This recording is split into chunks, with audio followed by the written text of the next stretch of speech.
IG என்ன சொல்றாரு? Sylendra Babu cycle ஓட்டி இன்ன பிற வலைவலித்தளத்திலும் ஸ்ரீமதியினுடைய மரணத்தில் புதைந்து கிடக்கிற மர்மங்களை நான் பேசியதற்காக என் மீது கூட சிபிசிஐடி ஒரு சம்மனை கொடுத்திருக்கிறார்கள். அந்த அளவிற்கு தான் இவர்கள். நான் என்ன கேட்குறேன்னா, ஸ்ரீமதியினுடைய மரணத்தை பேசுவதற்கு ஏன் தடை?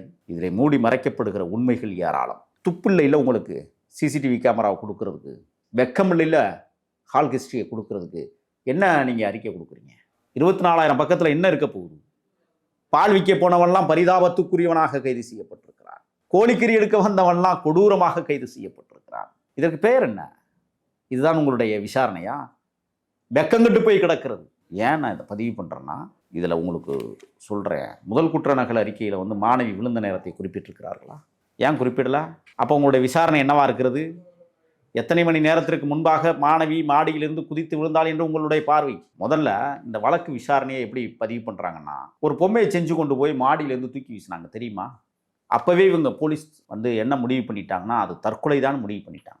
அதை முறைப்படி விசாரித்தால் பொம்மை எதற்கு? சரி, ஐஜி என்ன சொல்றாரு? சைலேந்திரபாபு சைக்கிள் ஓட்டி